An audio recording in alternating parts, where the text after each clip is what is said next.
নজর রাখবো পরবর্তী খবরে। গুজরাট মডেলের এবার ভয়াবহ চিত্র সামনে এসেছে। ম্যানহোলে সাফাই কর্মী। গুজরাটের জুনাগড়ে ভেজন পুরসভার সাফাই কর্মী ম্যানহোলে সুরক্ষা সরঞ্জাম ছাড়াই ম্যানহোলে ওই সাফাই কর্মী।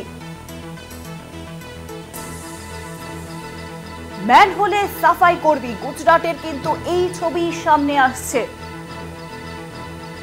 আর বিষয়ে আরো জানাবেন নিউজরুমের সঙ্গে রয়েছেন আমাদের প্রতিনিধি নিমাই পান্ডা।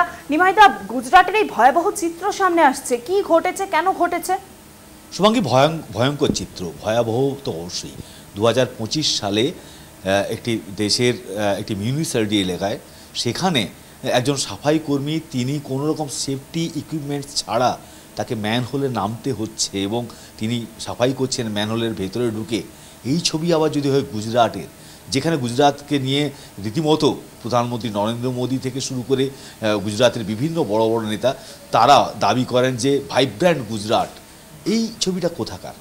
কারণ এই ছবি যে ছবি দেখা যাচ্ছে যে সেখানে গুজরাতের ভাসান বলে একটি জায়গা, মিউনিসিপ্যালিটি, সেখানকার এই ছবি, যেখানে ম্যানহোলে ঢুকছেন একজন সাফাই কর্মী, যেন তার কোনো জীবনের দাম নেই, তার কোনো নিরাপত্তার দরকার নেই।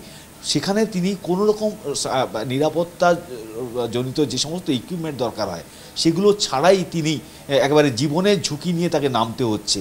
আর সেই গুজরাতের এই ছবি যখন সামনে এসেছে, অবশ্যই তুমি বুঝতে পারছো যে সমালোচনা তো হবেই। তার কারণ এই গুজরাট, যে গুজরাট বলে যে দেশের মধ্যে শিল্পে এগিয়ে, বিভিন্ন বাণিজ্যে এগিয়ে, তারা ভাইব্রেন্ট গুজরাট, আর সেখানে কিন্তু একজন সাফাই কর্মীর, সাধারণ মানুষ, তার জীবনের কোনো দামই নেই, যেন পুরসভার কাছে তাকে নামতে হচ্ছে সাফাই করার জন্য, পেটের জন্য, যেখানে তার কোনো রকম সেফটি ইকুইপমেন্টস নেই। অনেক ধন্যবাদ নিমাইদা। নিউজরুমের সঙ্গে ছিলেন আমাদের প্রতিনিধি নিমাই পান্ডা। অর্থাৎ গুজরাটকে যে প্রধানমন্ত্রী তিনি আখ্যা দেন ভাইব্রেন্ট গুজরাট নামে, তার কি এই চিত্র, যেখানে সাফাই কর্মীকে কোনো সুরক্ষা ছাড়াই তাকে ম্যানহোলে নামতে হচ্ছে।